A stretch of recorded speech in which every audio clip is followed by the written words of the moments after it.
Lady Garden holders, we are here. Drum roll, please.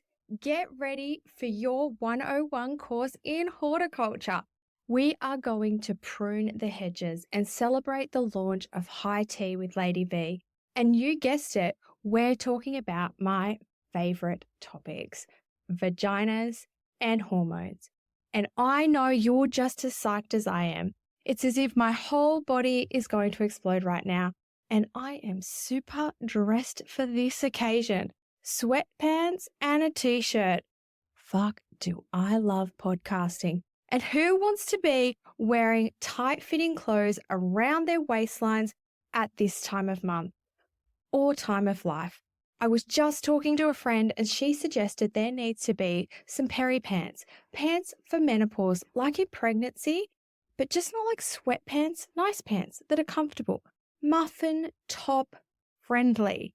If anyone knows of any, please drop the name in the comment section below. But I digress. I assume you're all 6 weeks deep into fun Fanny Fact Friday. And if you're not, log into the socials, High Tea with Lady V on Instagram, High Tea with Lady V podcast on Facebook, or join the Facebook group High Tea with Lady V. You can also catch us on TikTok and Twitter. I still can't call it X. Jump on there and educate yourself. It will 100% get you up to speed, or at least you'll have a good laugh. So, who the F am I, and why am I talking to you about vaginas? Well, for 42 years, I've been tackling the ups and downs of having one, and then the highs and lows of freaking hormones. But this doesn't make me special. No. This makes me a lady, and half the population are one. I'm a registered nurse specializing in cosmetics and anti-aging, but I hate the freaking word anti-aging, so let's call it aging better or aging well. My work isn't just skin and aesthetics, it's women. And listening to women's stories in my clinic and researching and connecting them with other women's experiences and specialists, that I realized we needed to create a space bigger than within the walls of one room, where we talk about the things that no one else talks about. We're talking no filters, no fluff, no apologies. We are going to be talking about our lady bits and what it's really like to age. And I also have a personal purpose to this too. It's my driving why. My mum has dementia, and at 75, she is living in a home. I carry one of the APO4 genes, which means I have a higher risk of going down the same path. Losing a parent is heartbreaking, but losing a parent to dementia, it is freaking soul destroying.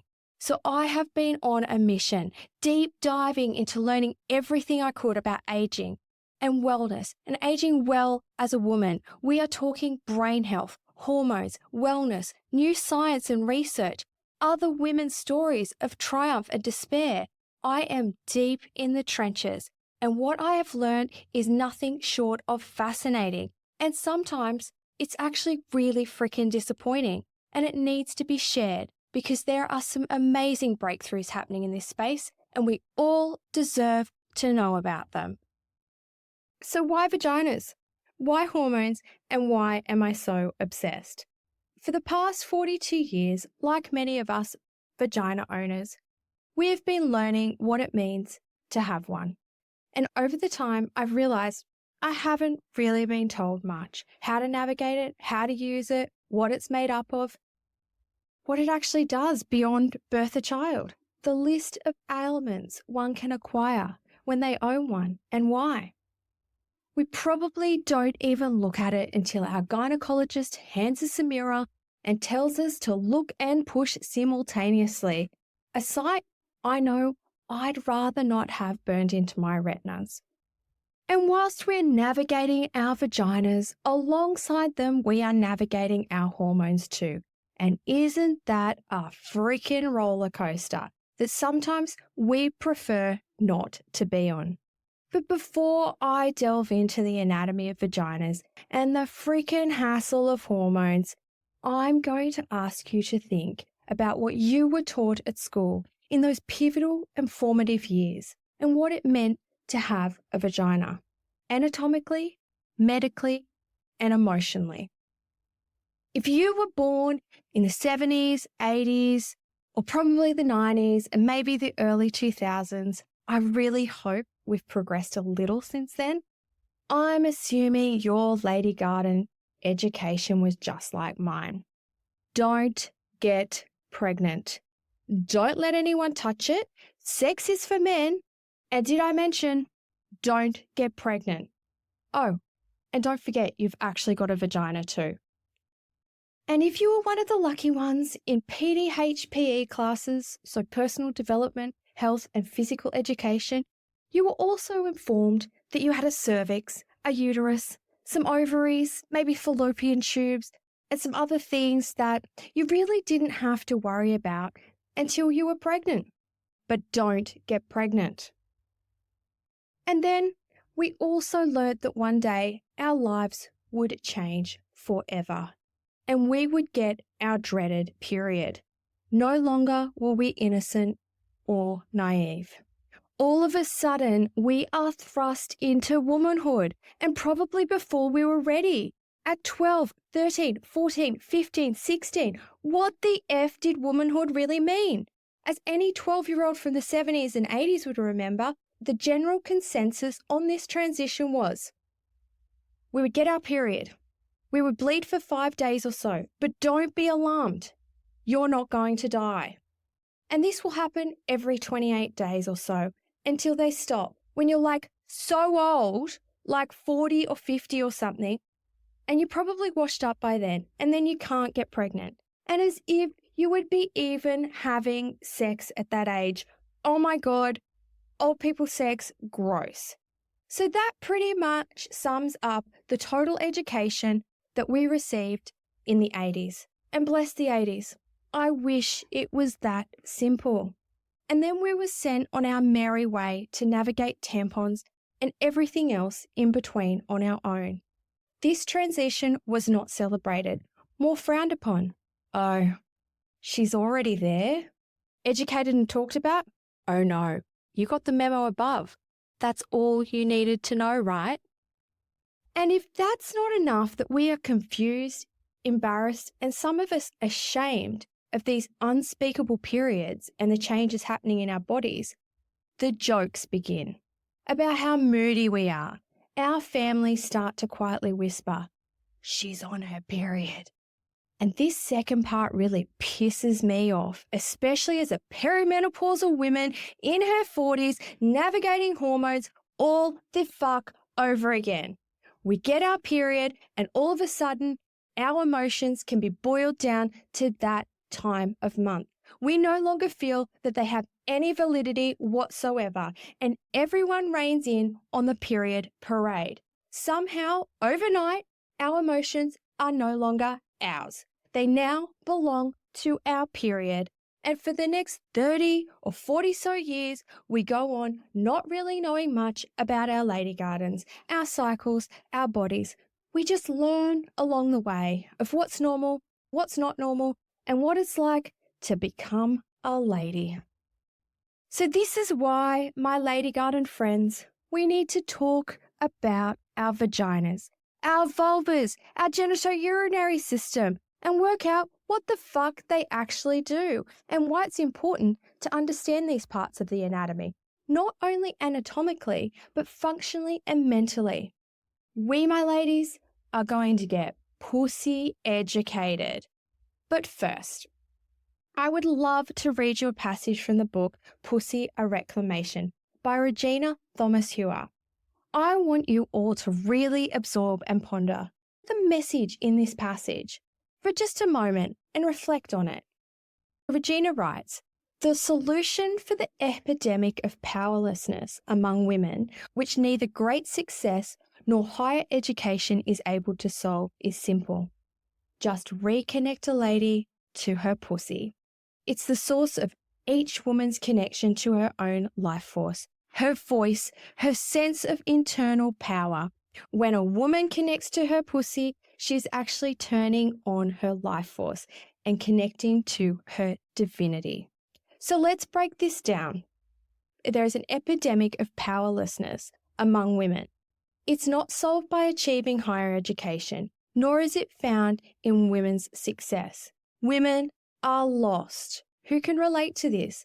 Regina suggests to solve this, we must reconnect women to themselves, to their anatomical differences in the world, their ability to create, their femininity as power. We need to regain the meaning of owning a pussy and celebrate it. It's a life force, a power, which gives us a voice. Think hard about the words and advice that were given to us as young girls and as young women. Were we ever educated on how to navigate the transition between girl and young lady? Were we ever told that now you're of age, you are now to be viewed as a prerogative object and no longer a girl? The transition from girl to very young woman is fraught with danger. And I beg you to ask yourself this question. Is this why many teenage girls become introverted, shy, and unhappy during these formative years? Is it because they are unable to navigate the changes and expectations placed upon them? The wandering eyes, the leering looks, and the struggle to form a new identity as a woman and no longer a girl. No, we were just told not to get pregnant. And the message we got as a young woman probably indicated that that would be our fault too. You're too provocative. You're too beautiful. You're too nice. You're wearing something too revealing. The transition from child to lady is never discussed. You get your period and bam, you're suddenly supposed to feel different, act differently, and miraculously understand what these differences mean, as you can get pregnant now. But in reality, many of us still wanted to run around naked with our siblings, wrestle with our brothers and cousins, play make-believe with our dolls, and cuddle with our dads and read books. But the message was clear. You're not supposed to do that anymore. Don't act silly around boys. Become more ladylike. What did that even mean? We were no longer privileged to the immaturity and freedom of our pre-period selves. And that 12-year-old girl starts to die. She starts to question herself, her actions, what she wore, what she said, what she did, who she spoke to. She starts to question her existence. Because up until then, she was just a free spirit running around, playing tips with the boys and girls, and there was no agenda. No one looked at her any differently. Men, they didn't notice us. Innocence for some was bliss. And now we have to be a lady. And all we wanted to do was be a kid. 12 to 18 was a hard time to navigate, let alone navigating our vaginas in silence. We were never taught the next steps in life, and we were never taught that our lady gardens were more than just vaginas, periods, and avoiding pregnancies. These little beauties have an entire ecosystem of their own. And ladies, we are going to deep dive into that ecosystem. And where do we start? Well, I'm going to tell you about the first time I got thrush, because that is one of the first signs that that vaginal ecosystem is a little fucked up. Picture this. No, let's not picture this. Let's talk about discharge. Discharge. Were we told much about it? Did anyone firstly tell us we'd even get it, let alone which ones were normal or not? Nope. It was the 70s, 80s, and 90s, remember? We just get our period every 28 days until we're like ancient, and then we don't. What about the advice on frickin' discharge? It's different when you ovulate. It's different before your period. It's different after your period. There are so many differences. And then there are differences that you don't want. I hit the panic button. I thought, this is it. My life's over. My vagina's broken. I'm going to die. I rushed to the doctor, making an emergency appointment, sobbing that I was broken and dying. The doctor gave me some cream, assured me that I'd live, and sent me on my merry way. I lived. And I left the doctor's surgery a little bit more educated, but my dignity was in tatters. I had thrush. The shame And come to think of it, I'd probably had it before to a lesser extent in my early teens, but I didn't know what the symptoms were.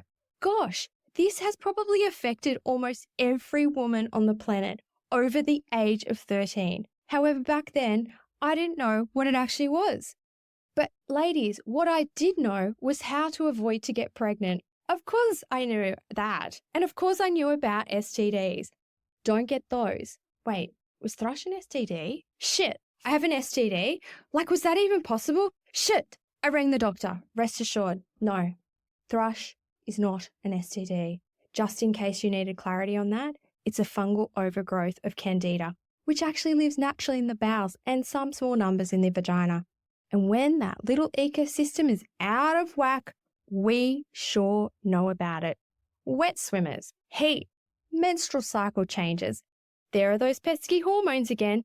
Oral contraceptive, iron, low, taken antibiotics recently. So basically life with a vagina causes thrush. And no, there wasn't internet phones back then if you're asking. I searched YouTube though recently and TikTok on advice on thrush, and wow, there is definitely more information flying around these days on the topic. But then young girls today are faced with another dilemma. Are we getting the right advice about our vaginas on TikTok? Food for thought. But as we know, even our more established lady garden horticulturists know, thrush is just the very tip of the iceberg. And if you've seen an iceberg, it's the underneath that goes really deep. I soon realised I was really pretty out of touch with my vajayjay, but shrugged it off. Who did know much about their vaginas back then? And I was definitely not talking about it with my girlfriends. That shit was private. And now I'm podcasting about it, how the tides have turned in the past 24 years, and what a fun 24 years it's been. There are so many ailments we are never told about. Vaginosis. Fuck, someone could have given us a heads up on that. Dryness. Chafing. Fucking chafing. That's another time I thought my vagina was broken. Endometriosis. PMDD. Twisted ovaries. Signs and symptoms would have been helpful. How to frickin' use a tampon would have been nice. The anatomy. What the fuck is the vulva? Isn't it all the vagina? Nope, ladies, it's not. Hormones. Wait, we don't just have estrogen? The genitourinary system. What the fuck is that? Incontinence. Not normal. And young girls can even suffer from this too, especially if they are highly athletic and putting strain on the pelvic floor. Think gymnasts and cheerleaders. Why do I feel so shitty the week before my period? Potentially this is due to the lack of estrogen and you're actually experiencing little mini menopauses every month. What happens to my vagina when, God forbid, I do get pregnant? Or pap smears. Oh my goodness. Who remembers their first time having one of those? I think I have PTSD every time I see a speculum. I felt violated. What the fuck just happened? And who on earth designed that little gadget? Surely not a woman. Well, I Googled it. Yep, it was a man. The first speculum device was a double-bent spoon, and the first experiments were done on enslaved women, who I'm sure were given the latitude to voice their concerns about the discomfort. And yet, we still use a similar device to this day. Go figure. Women have never been shown a clear medical path or been given a voice. We've been medically treated as subordinate partners to the male body. Yet we create freaking life. We grow these little fuckers. And we're supposed to have subpar bodies? Did you know that they've discovered that menstrual blood contains stem cells? And I'll probably pronounce this completely wrong. Mesenchymal stem cells, MSCS. And it has the potential for regenerative medicine and cell-based therapies. They exhibit high proliferation and differentiation, meaning they can grow and differentiate change into various cell types, similar to those found in umbilical cord blood and bone marrow. We are talking about repairing damaged organs, liver failure, spinal cord injuries, treating disease. Ladies, when this news first came out, every cosmetic nurse that I worked with was like, should I be needling this into my face? Regeneration stem cells that are mine? I'll keep you posted on it. I haven't done it yet though. Or have I? No, I haven't. But really, does this actually come as a shock? Considering our reproductive system has the ability to grow life, shed, and regenerate every month, why not research this for stem cells? And further to this, there are some ancient Aboriginal tribes that actually kept menstrual clots to repair injuries. So what? Thousands of years ago, we knew about the regenerative effects, and now we're only just discovering this in the last 10 years? Does this really surprise us? Not really. Because did you know, women weren't included in medical trials until 1993. Yes, ladies, 1993. So those statins, heart meds, and other treatments, you bet they probably weren't tested on women. And surprisingly, these medications work differently on women, especially depending on where they are in their hormonal lives. Shut the front door. They work differently on men than they do women? Who would have thought? And we're only just now starting to see the pharmaceutical differences. Think about all the times as women we were told that our medical problems were all in our heads. Well, guess what? Those ailments are now being proven to be real symptoms of real conditions. Wait, women actually do have medical issues? We're not just being whingy women? Maybe we should have studied women more than just for our ability to bear children. Gosh, what a thought. We're medically different? Fuck, just ask half the population. We could have told them. But my question is, how are these revelations only happening in 2025? And yet we still have people questioning the difference between men and women. I was listening to a snippet of one of the world's leading female exercise physiologists who holds a PhD in women's performance and exercise. She also trains some of the world's elite female athletes, so she's pretty qualified. And she was discussing the difference in training for women, especially post-menopause and perimenopausal women, and how fasting affects these women.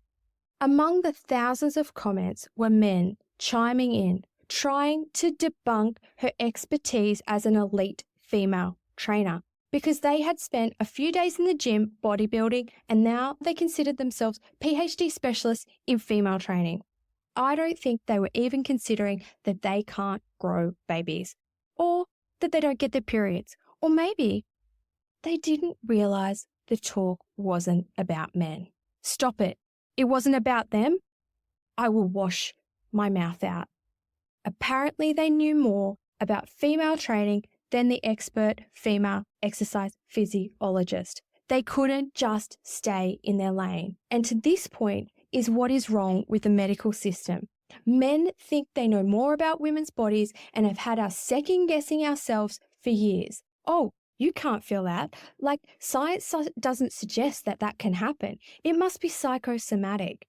I can't tell you the amount of women that have told me that they have been to the GP or a specialist and have been told that it's all in their heads and given antidepressants and sent on their way. And this is not just privy to male doctors. Female doctors are just as guilty of this too. Recently, I was at a perimenopausal conference with a male professor presenting as the leading body on the benefits of HRT.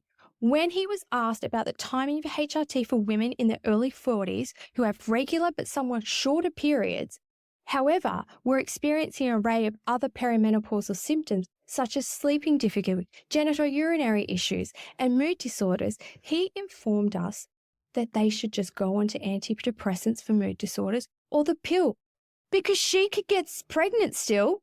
Did you know that? Even though we're in our 40s, apparently we don't know that we can still get fucking pregnant. And that's what it's all about. And then I spoke to the leading female doctor in this area from the US, and she angrily replied, most of the hormones used in the pill are synthetic, which have a chemical structure that may be similar, but not exactly the same as the hormones produced by the body. And they're utilized in the body differently. While most HRT hormones are bioidentical, which stimulates the same hormone response that we actually produce. So it has an identical chemical structure to the naturally occurring hormones that are produced in our bodies. Also, when the pill is given to a woman later in life, it is likely to cause issues with her calcium levels. Think osteoporosis. We'll touch on this later. She then noted that the dosage of estrogen in the pill was far greater than HRT. So I'm repeating that. The dosage in the pill of estrogen is far greater than that in HRT. And it was more likely that these women would benefit from low dose of bioidentical estrogen than going on the pill and receiving high dose estrogen.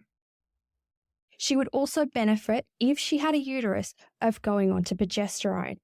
But the male professor is still talking about pregnancy because apparently in our 40s, we are still unable to navigate not getting pregnant ourselves. What if my husband's had a vasectomy? Maybe I'm a lesbian. Maybe I'm on an IUD. Maybe I hate sex. What the fuck response was that from him? Really? The only thing a woman has to consider is reproduction? Maybe she just wants her estrogen and progesterone levels to be like they were when she was younger, so she doesn't feel like screaming at her family all the time. Or she wants to stop crying every 2 seconds. Or maybe she doesn't want to feel so tired and run down. Or maybe she's fucking over the fact that she has reoccurring shoulder or sore joints. Or she wants to remember where she put the freaking keys. Nope, it's still about freaking pregnancy. But I don't want this to be a platform to bash the inadequacies of doctors, many of whom haven't received adequate training on the female transition because it hasn't been a priority in medical education. They really are overworked and they're trying their best to keep up with an ever-changing medical system. But this does not mean that as women, it's acceptable for our voices not to be heard, nor is it acceptable for our ailments to be left untreated and for our health to be disregarded. So, my dear lady gardeners, this is why we must educate ourselves on what our vajayjays are capable of and how strong they can be. Let's reclaim the word pussy as a symbol of strength. We all know that growing a set of balls won't give you any power. That is every man's Achilles. Let's not grow them. Let's grow our knowledge on the female body and womanhood so we can make informed decisions about our health. And why do we need to be educated? Because half the time, the medical system isn't adequately informed about female hormones and vaginas. Their response is often, here's a script for antidepressants, or here's a pill for high cholesterol, because they've been trained to treat the problems, not the causes. And for many of the medical cohort, they don't even know what the causes are. So let's take this journey together as we delve into the wild and valiant world of having a vagina.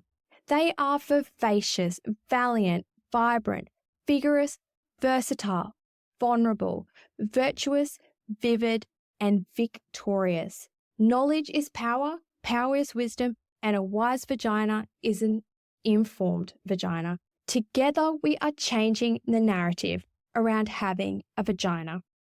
They're not just victorious, vibrant, volatile, but they are also valiant.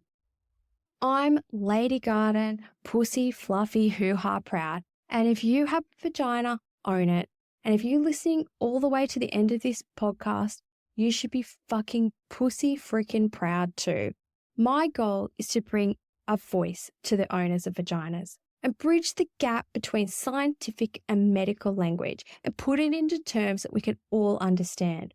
I know that scientific language can be overwhelming, with tons of information and numbers being thrown around, and it often comes with many inconsistencies. I'm here to condense it, make it easier to grasp, and provide you with links to further research if you wish to delve deeper into these topics that we discuss on the podcast. Here's a little teaser for our next podcast dropping Friday, and it's all about vaginas, ladies. Enjoy. We are going to start from the beginning. JJs, the hoo-ha, the fluffy, the vajayjay, the lady garden, the peach, the flower, the honey pot, the cupcake, the kitty, the muff, the pink palace, the taco, the fanny, the foo-foo, the coochie, the beaver, the vault, the pussy. I don't think a man's penis has as many nicknames. No wonder we're so freaking confused. We don't even know what to call it. We'll talk about the vagina. Till next time, my beautiful vaginas, water those lady gardens because they are worth it. Please note that this podcast is for entertainment purposes and informational purposes only. The content shared is not intended as medical advice, diagnosis, or treatment.